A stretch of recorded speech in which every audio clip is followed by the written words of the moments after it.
सर्व शोकाकुल बंधू भगिनींनो, माझा आणि दादांचा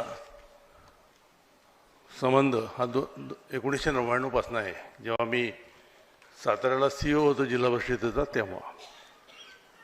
आणि आमच्या नेहमीच्या मिटिंगा व्हायच्या, DPTCमध्ये व्हायच्या.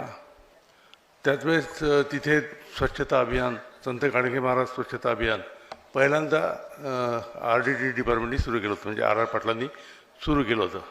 तर त्यामध्ये निढळगाव हे पहिलं आलं होतं. संपूर्ण महाराष्ट्रामध्ये निढळ पहिलं आलं. तिथे जवळजवळ मी 3 वर्ष राहिलो. त्यानंतर मी जिल्हाधिकारी म्हणून धुळ्याला गेलो. धुळ्याला गेल्यानंतर तिथे पण जवळजवळ 3 वर्ष राहिलो. तर जेव्हा मी साताऱ्याला होतो तेव्हा त्यांना माझ्याविषयी काही वाटलं असेल किंवा माझ्यातले काही थोडेफार असलेले गुण दिसले असतील, तर त्यांनी मला धुळ्याला एक दिवस फोन केला. मला 2.5 वर्ष झाले होते. बंड, मी तुम्हाला PCMCला घेतो, तुमची काही अडचण आहे का? म्हटलं तर माझी अडचण असेल काही कारण नाही, कारण माझी मुलं पण आता इंजिनिअरिंगला जाणार आहेत, तर मला आवडेल. तर म्हणे, पण ते तुमची सुटका करून घ्यायची ही जबाबदारी तुमची. तुमचा पालकमंत्री अमरीश पटेल आहे, त्याच्याकडनं सुटका होईल असं मला वाटत नाही, पण ती सोडून घ्यायची जबाबदारी तुमची. म्हटलं तर मान्य आहे, करून घेऊ. मग नंतर अर्ध्या तासात परत फोन आला. बंड, मी घेतोच आहे, पण माझी एक अट आहे. म्हटलं तर काय अट आहे? मला 3 वर्षामध्ये पिंपरी चिंचवड नागपूरसारखं करून पाहिजे. कारण त्यावेळेस नागपूर खूप चांगलं झालं. गडकरी साहेबांनी तिथे मदत करून, चंद्रशेखरनी ते खूप चांगलं केलं होतं नागपूर शहर. तर त्याच पार्श्वभूमीवर म्हटलं, सर तुमची साथ असेल तर नक्कीच होईल. तर म्हणे ती दिली. त्याच्यानंतर आम्ही PCMCला आलो. नंतर PCMCचं प्लॅनिंग सुरू झालं. पाडापाडी भरपूर झाली. जवळजवळ 3,500 प्रॉपर्टीज आपण त्या ठिकाणी पाडल्या. जो रस्ता 27 मीटरचा रुंदीला होता, पण DPला 61 मीटरचा होता.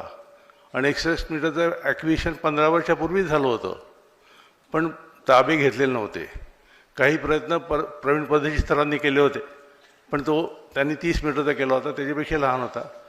पण मी गेल्यानंतर आम्ही पहिले ठरवलं की रस्ते वायडन करायचे. रस्ते वायडन केले की शहर चांगलं दिसायला सुरुवात होतं.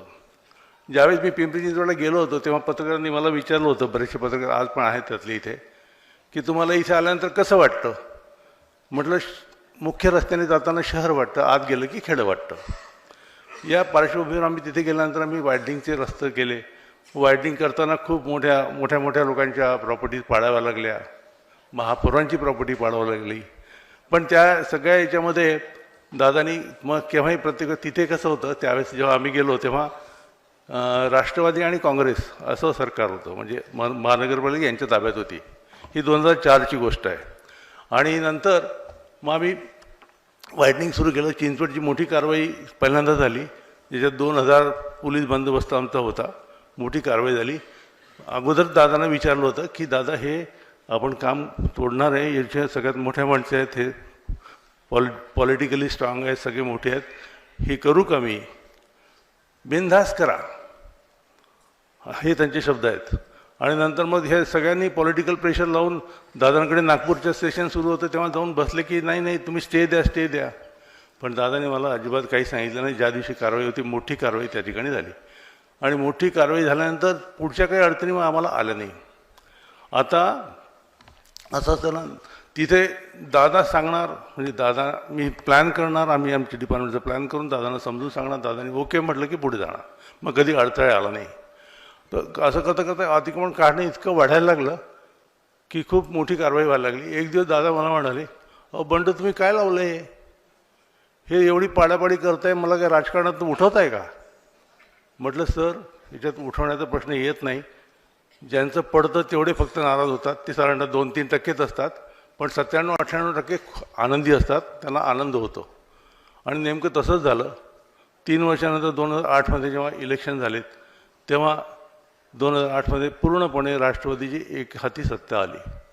तेव्हा त्यांनाही पण समाधान वाटलं की ठीक आहे, चांगलं झालं. त्याच्यानंतर मी औरंगाबादला गेलो. महाराष्ट्रातील सर्व बातम्यांचे विश्वासार्ह व्यासपीठ, सकाळच्या सर्व सोशल मीडिया प्लॅटफॉर्मला लाईक, फॉलो आणि सबस्क्राईब करा. तसंच सर्व नोटिफिकेशनसाठी बेल आयकॉन प्रेस करायला विसरू नका.